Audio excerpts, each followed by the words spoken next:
in this episode, we're going to talk about real life ghost stories that have actually happened, either directly to us or to people we know. I'm Siena. And I'm Toast. We've been partners in life, love, and music since 2001. And we believe life is best lived as a love story. Your love story. After all, to love well is to live well. For more, check out sienaandtoast.com. But for now, here's this episode. Is that how a ghost sounds? In the cartoons.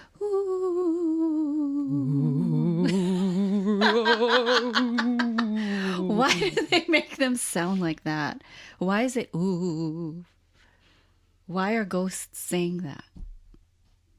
Where did that come from? Somebody tell us. Do they sound like that all over the world? Ghosts? I do not know. Maybe they sound different in different places. Maybe. So one really attractive thing, I think, about Halloween and talking about ghost stories like this is not even for the scary part. Some people really like being scared. I'm not one of those people. I'm not attracted to scary movies or things.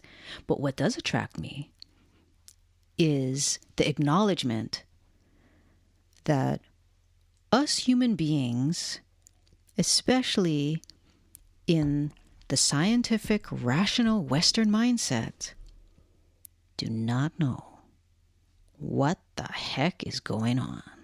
Right. There's way too many realms, unexplained, mysterious unknowns that we really don't have rational explanations for. Right. Yeah. And here are some of them. All right. Do you want to start? Well, okay. So Siena has a lot of ghost stories. Well, I wouldn't say they're stories. They're just ghost moments. Okay. You know, it's not like, oh, then one day this happened and then this happened and then all of a sudden this happened. It's like, it's just a ghost moment. Right. And I think that, you know, growing up, I was always pretty perceptive to some of the other realms. So I could feel things, I saw things, and so that was pretty normal. And I think this kind of traits, just like all of us have a sense of smell, but some of us have a better sense of smell. Right. I think you and those other people in your family line have this sensitivity to those other realms. Yes. And like you said, everyone has it, I think. It's just how sensitive is it? Right. Yeah. Exactly. Do you want to tell yours first? Well, I thought maybe because I only have really one. That's because I don't have that sensitivity to the degree you do. But, and the story that I have to tell. It's not your own. Right. It's a story that happened to my dad that I heard my dad tell. I think that's a neat story. I do think it's neat, especially because it has really strong Hawaii ties. Mm-hmm. But I was thinking maybe you can tell one and then I can tell one and then you can tell one to kind of break things up. Okay. Well, mine are moments, so I can rattle off a few moments. Okay, rattle them off. And then, okay. So as a kid, I moved around a lot, and I believe I was about 12 when we were moving or looking for a different house. And the house we ended up moving into was a very old house from 1906. And I remember that maybe the spirits of that home did not want us there. Mm. And so after we moved in, the kitchen sink, the water would turn on by itself. Oh my God. But not just turn on by itself, like, oh, it's dripping, or oh, it's a loose faucet. It would turn on by itself at full blast. Oh my God. So you'd be in another room and you'd hear it, you'd hear it go off full blast.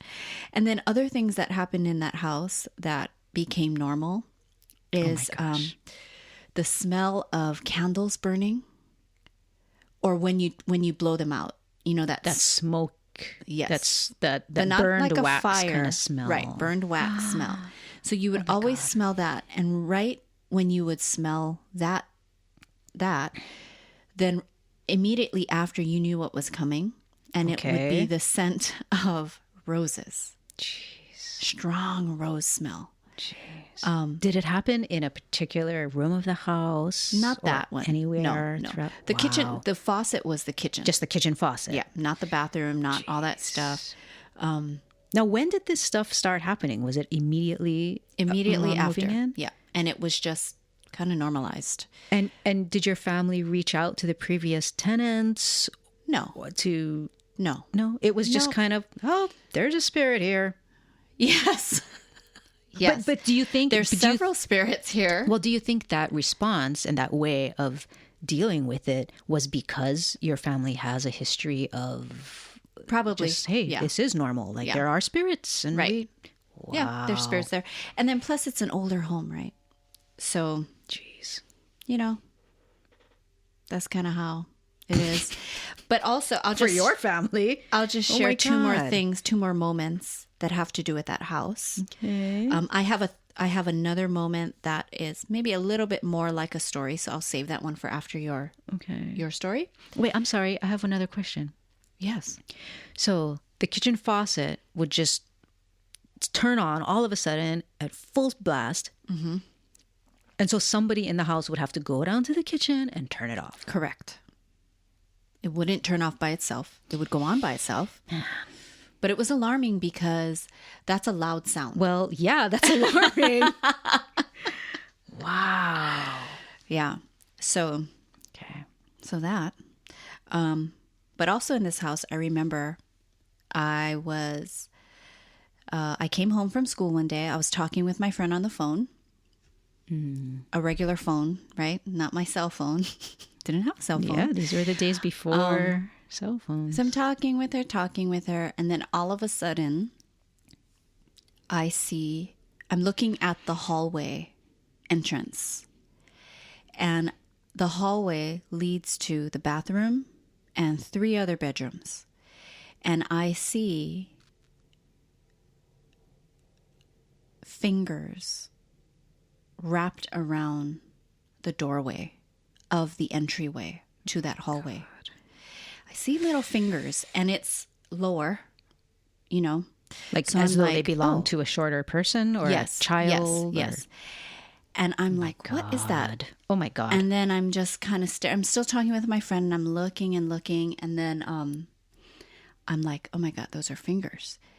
And then I'm telling my friend what's happening. And then all of a sudden, I see a little person run across the hall. And I think what that felt like to me was a menehune. That's what it felt like to me. So the little hands. The little finger. Okay, wait. We have questions. Okay. First of all, a sidebar note for people who may not know. Oh, yeah. Menehune Explain. is a Hawaiian word, and it refers to a type of being that is a little person, a little being. There in Hawaiian folklore, there are stories about how the menehune, this population of little people, would build structures like fish ponds or rock walls or things like that at night. So that's the extent of my knowledge of what the menehune is. That's why it was puzzling to me why I saw it during the day. You know? Well, it's puzzling why you saw it at all. But okay.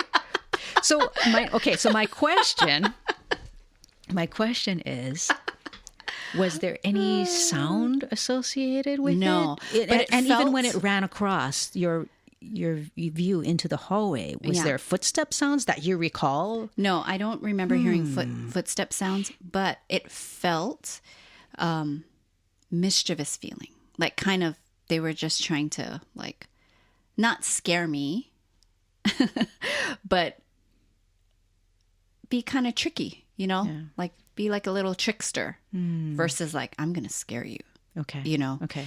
Yeah. And because of that feeling, I didn't feel scared. Oh my God. A lot of times. Oh, geez. I mean, okay, when I saw the fingers, I felt a little scared because I'm like, well, that's fingers. Good. Yeah.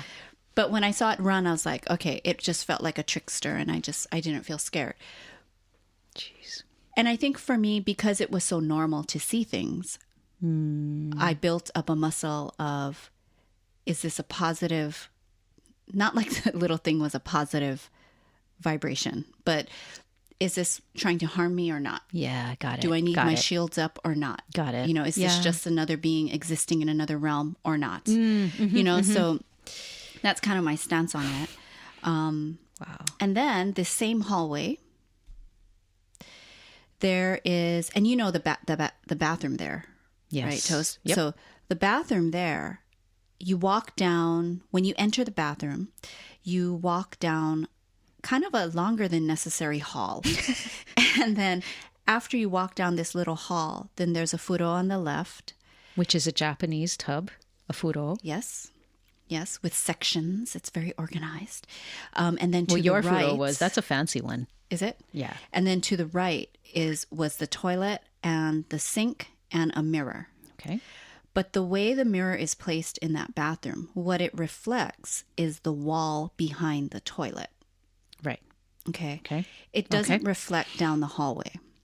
Okay. Of the bathroom entrance. Yes. So in other words, when you're standing in front of the sink, washing your hands, you look up into the mirror, you're going to see your face, and you're going to see the wall that's like behind you, 4 feet behind you. Yes. Right. Right. It's really tiny. Yeah. A 4 or 5. So I remember that one day I was washing my face. I was doing that, washing my face. And when I looked up into the mirror, what I saw was the entrance through the mirror. So I could see the entrance in the mirror. And not only that, but I saw a man standing in the doorway, and he was wearing, it was a hippie man, and he was wearing a tie-dye shirt, and he had longish hair, and he was just standing. He didn't feel bad. Was he looking at you? He didn't in feel the bad. mirror? Yeah, from the hallway. Oh my God. It just felt like he was there. But the part that was scary to me is that I shouldn't be able to see the hallway, right? The entrance to the bathroom. That's what was scary to you. That part was scary to me. Not the being. Not the hippie man that was also standing in the hallway that shouldn't be there. Well, I was puzzled by not really, being able to see why am I able to see the doorway? Trippy. Okay, so you saw that. You're looking at that in the mirror. Yeah. You're kind of like making this logical conclusion that I should not be seeing what I'm seeing right now in the mirror. Then what happened? Then I turned around to look at the doorway. Okay. Right, to see if I could see it with my eyes that way. Yes. And I couldn't. Then when I went to there was no hippie man. No. Then when I looked back in the mirror, I could see just then it was what everything I should was back to normal. Correct. Yeah. That's my childhood growing up. And these are just select things. I mean, there's so many like you introduced. Yeah. But why don't you share this story about your dad? Because I think that's a pretty neat story. Okay. So my dad, when he was a young man, took a drive, and I think it was with some friends of his, into the area of what is now Volcanoes National Park. And if you know about volcanoes in Hawaii, you know that the Hawaiian volcano goddess is Pele. Well, on this excursion into the volcano area, I think they were kind of doing the tourist thing, kind of looking at the sights, you know, the volcano. And there are hiking trails in there. So they parked the car, got out of the car, started walking along a little trail. And I think it was just a casual thing because he was just wearing slippers. You know, it's not like hiking boots and a backpack or that kind of thing. It was a casual thing. But they're walking through the volcano forest area, and his slipper broke common problem in Hawaii. Broke the slipper. The rubber slipper. His slipper broke, which is not a great situation to be in because the volcano area, the ground, it's very rocky and it can cut your feet up. So he just shot out a quick prayer to Pele for help for new slippers or something. Well, around the next corner, there was a pair of brand new rubber slippers. I love that. Just in the path. I love that. And I think this was on the same trip. He also told a story about how when they got back to the car wouldn't start. So he shot up a quick prayer to Pele, and then the car started. I love it. So that's it. I love that. That's great. That's like a miracle, like a real miracle. Yeah. I love that. Yeah. Well, see, and this is the part that's mysterious and interesting and all of that because that story happened to my dad or with my dad before he became a Christian. So I'm 100% sure that he would have been praying to Jesus. Yeah, exactly. Or at this point in his life, maybe he interprets that story to be like, oh, the demon. Oh, right. Was trying to get them, brought right? The slippers or something. I don't know. Yeah. Oh, a demon brought the slippers? Well, because wouldn't it as have far been as I understand, the demon broke his slipper and brought the slipper. Well, as far as because I he was understand, praying to the demon. Yeah, because Pele is not really a goddess. It's a demon entity. Maybe according to your dad. Right, exactly. You're not saying that. According to Christian, like a certain type of Christian person. So, yeah, I like that. But it's just another example of we don't know everything that's going on. See, now that story, we should have saved that for last for people to recover in case my stories are a little scary, right? Okay. But no, these people can handle it. Our listeners are true. badass. All right. And I'm not saying every moment of it. I'm just keeping it short. Okay. So here's another one from the house. So when I was 13 years old, I was sitting in the living room. This was nighttime. I had one lamp on and I was writing in my journal. I wrote all the time in journals when I was young. And all of a sudden, I looked at my arm, my right arm. I'm right-handed. You're right-handed? My right arm, my upper arm. And I saw all these scratchy pen marks all over my upper right arm. And I was either writing in a black or blue pen, but whatever the scratch marks were was another color pen. I got it. So I remember that one well. And that one made me feel a little creepy because I didn't feel it happening on my arm. But it was just all just little just hash marks and scratches. So it wasn't zigzag. It was like pokes and slashes and dashes. Yes, just like it wasn't a haphazard, like as if it was a little toddler just scribbling anything, right? So that's what was on my upper arm. So I remember that. Now, did anybody see that on your arm after, like your I brother showed them. or something? And then nothing. Did you tell them how it happened? Yes. And what did they say? Well, I don't remember it being any concern of anyone's. It was just like, oh, wow, that happened. That's it. Oh, man. Oh, man. Yeah. And so, wow. No, but did you feel, okay. Scared? That one I felt scared.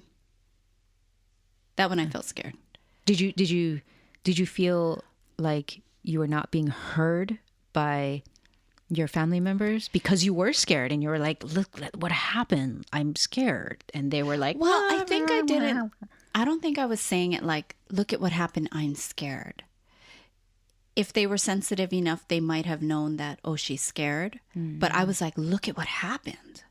Can you believe what happened? It was coming more from that space. And they were like, versus yes, like, I can. Versus like do something about it. Okay. You know? Yeah. Because again, this is coming off of all these other things that have happened in that house. This is the same family that lives with all these kitchen things. faucets that just turn on. Yeah. Man. Should I say another one from that house? Yeah. Oh my gosh. Okay. I'm just amazed at like the different upbringings that we had. Yeah. That's true. So this other thing that happened, I had my own bedroom, of course, but there was this large room in the house that had those Japanese sliding doors. Okay. Really nice view out. All the whole backside was all windows in this one room. And there was a bed in there. Like if people came to visit, they could sleep there. And I remember I was taking a nap in that room.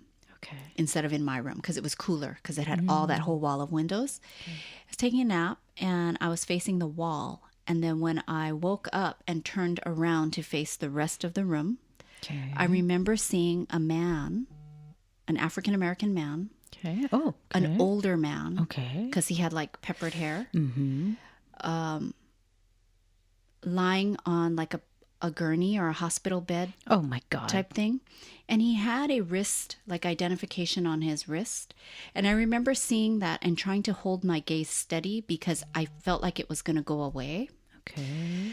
So I was trying to focus in on his wristband to see what his name was because I thought, oh, this is so cool. I'm going to research who this person is. Okay. Yes. So I just was trying to focus in and I couldn't see the name part of the wristband. And then, so as I was focusing more and more and more, he just disappeared. Wow. So I thought that was really interesting. And I would imagine what's kind of neat too is that, you know, I guess life happens and then you just don't care about these things later. But it would have been great to research if the home was like not an old folks home, but maybe took care of people. Mm-hmm. Yeah. Right. Although he did have a wristband, like identifying, like he was literally in a hospital, right? So I don't know about that piece, but maybe that man lived in the house at some point. Right. I don't know. Right. Yeah. So that would be neat, though, to know who he was, and the hippie man. Oh, and the hippie man, yes. So I think all of this stuff, though, I will say that there have just been a handful of times where I've really felt scared, you know? So even though these things sound maybe kind of scary, for the most part, they didn't feel scary. And it just felt like, hey, I'm like tapping into kind of a different dimension of life.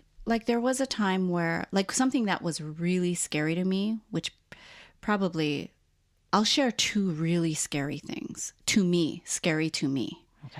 Okay. And so much of it has to do with maybe not what I'm seeing, like in these stories I've already shared, but the feeling. And I think that's the thing you pay attention to. Like, yes, I agree. How does it feel versus what you're actually seeing? Exactly. I think the whole, like, what you're seeing thing, if you focus on that, that's coming from a very...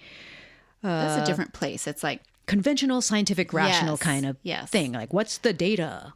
But I think that view overlooks and misses the point that what you're feeling is also data. Yes. Yeah. So, okay, last two. They're also very quick. Okay. I was working at this boutique that I loved. I just loved this boutique in California. And I was opening the store. So I was there by myself and it's dark in the store. I believe it was like fall or winter, so it was a little darker than normal. And I had all the lights off still, and I was just organizing the racks. And I remember this crazy sensation of this entity. So in this one, I didn't see anything. Okay, so this is another example of you can't just judge what you're seeing. Because in this one, I didn't see anything, yet it was one of my most scary feelings. the sensation was something ran right up to me in my face. Like I felt it. I just felt, and then they hard stopped right before me. So it happened with like high velocity energy like here. I felt just the rush of someone just rushing to me and getting up. It's as if they were challenging me. It felt like they got right up in my face. Trying to intimidate you. Yes, that was the feeling, and I felt so scared. I remember I turned on all the lights. I turned on the music already. I did all of that. And then I called the owner and I said, like, it's so scary here. It's like someone needs to come in, sooner. And it never happened after that. But was the owner kind of open to? Oh yeah, like she under. Yeah. I think she was the one who came in and then she burned sage to help clear the space. But so that was really scary to me. And then the second really scary time for me was also in California. I had moved into an apartment in like Westwood area, and it was an older apartment building. But it's a nice apartment, but it had an older history. And I remember waking up one morning and going to the kitchen and seeing above, how sometimes depending on how the kitchen is built, above the cabinets, there's space between the top of the cabinet and the ceiling, right? Right. Yes. Right. So sometimes you can put decorative stuff or whatever, right? So it was kind of that situation where there was a space up there. I remember seeing a creepy, scraggly woman. Jeez. Very like thin and frail and creepy looking in a tattered like night dress. Oh. Up scrunching herself in that small space. Oh my God. That freaked me out. Okay. That was scary. That was I was seeing something scary and it felt scary. So was she looking at you? Was she facing the wall? Was she facing sideways? She was looking at me. She was looking at me. So oh my God. That was another moment of calling some sage. But anyways, jeez. How about we end on this? Let's end on this. Okay. So, if you want more scary for this Halloween season, I would say if you're into a series, you must watch on Netflix the series Marianne. There are 8 episodes to it, and there are subtitles. Okay, so you have to be... It's French. So just kind of like, get into it. If you don't like subtitles, give it a chance, though. That has been one of the scariest series I've seen in a very long time. And if you want just a movie because you can't devote to a series, then again, like last year, I say that still the most scary movie I have seen is still Hereditary. Okay, so that is still the one if you're looking for a movie. Wait, are and both want closure. Okay, so I know the Marianne one is like, that's a Netflix production. Hereditary is a movie. So I believe you can see it now. Is that also a Netflix production, though? No, it's not. Oh, okay. I think you can see Hereditary now on Hulu, and I think you can also see it on Netflix. Okay. So you have to check on that piece. If you want a classic oldie but goodie, Exorcist is always there for you, and The Omen. There for you.